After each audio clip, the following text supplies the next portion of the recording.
Que legal! Então, enquanto toca a vinheta, você poderia acessar o modelo de plano de aula que vai aparecer aqui no link, sendo disponibilizado para você.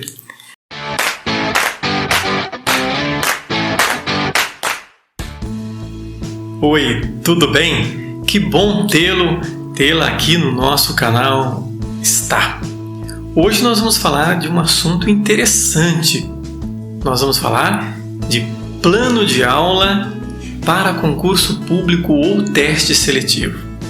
Nós sabemos que a forma de admissão no ensino superior para as instituições públicas e também para as privadas, você necessita passar por uma prova didática. E é essa prova didática que nós queremos falar brevemente. O plano de aula é um instrumento que se exige nas bancas de teste seletivo ou do próprio concurso efetivo. E eu quero rapidamente, brevemente, dizer para você quais são os elementos que compõem um bom plano de aula. Mas não é só falar do plano de aula. Lembrando que o plano de aula faz parte de um conjunto de planejamentos específicos do ato de ensinar. Pois bem, o primeiro elemento que eu quero chamar a atenção dentro de um plano de aula é exatamente a identificação.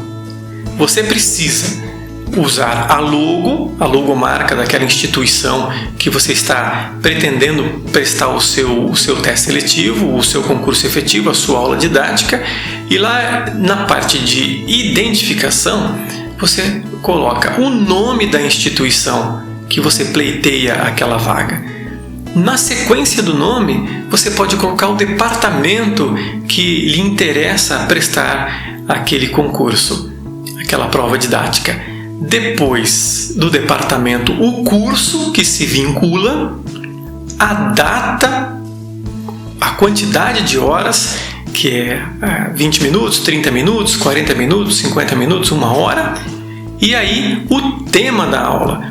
Para o tema da aula deve ser colocado ali, anotado, o ponto, o nome do ponto, o título do ponto inteiramente conforme está ou no edital ou previsto na divulgação daquele concurso. E aí sim, o último item é o seu nome, Professor Paulo Sérgio Negri. Pois bem, o segundo elemento que compõe o plano de aula é a missão prevista. A missão nada mais é do que o objetivo.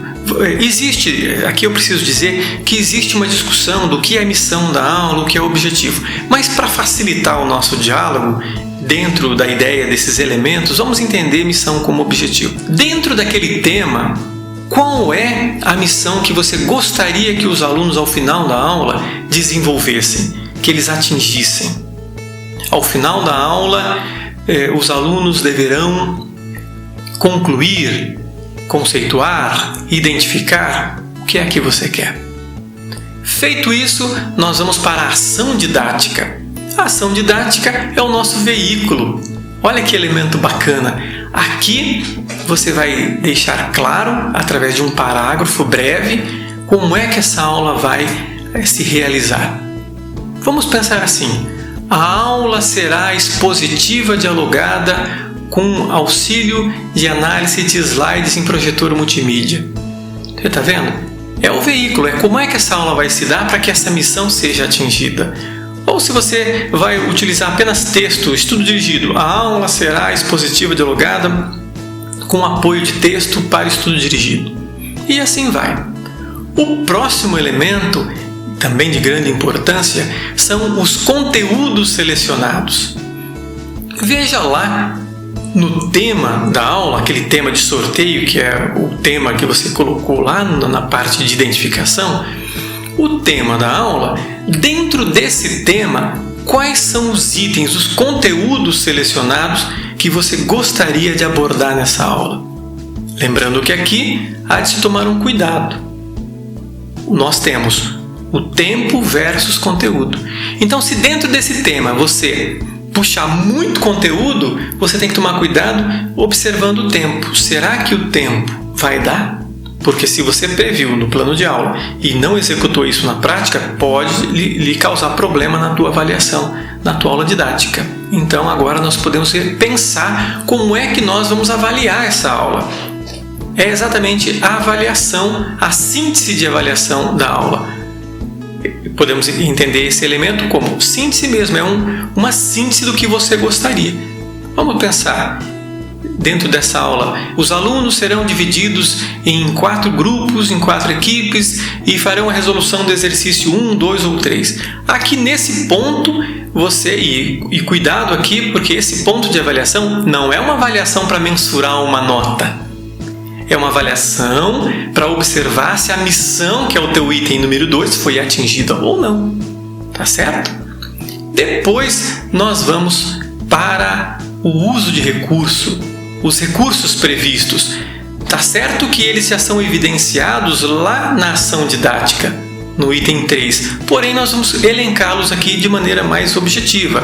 Quadro de giz, projetor multimídia, texto. Esse uso de recurso você só elenca um abaixo do outro. E por fim, o último elemento do nosso plano de aula, que são as referências. E aqui cabe uma observação. Normalmente nós utilizamos para preparar uma aula 3, 4, no máximo 4 referências. Tá certo? Então o que é que nós vimos hoje? Vimos o plano de aula, a importância dele para a prova didática. Então nós vimos que os elementos vão, primeiro, identificação, missão, ação didática prevista, conteúdos selecionados, síntese de avaliação, uso de recursos e as referências. Joia, né? Bacana saber essas coisas. Legal. Pois bem, se você gostou do vídeo, bom, primeiro se inscreva no canal. Gostou do vídeo? Dá um joinha para nós aí, compartilhe esse vídeo que ele pode ajudar muita gente que está aí pensando em prestar os seus concursos. Compartilhe, se inscreva no canal e lembrando que se você ativar o sininho, você vai receber as notificações para cada vídeo novo que nós lançarmos aqui. Até a próxima! Nos veremos no próximo vídeo e lembre-se, compartilhe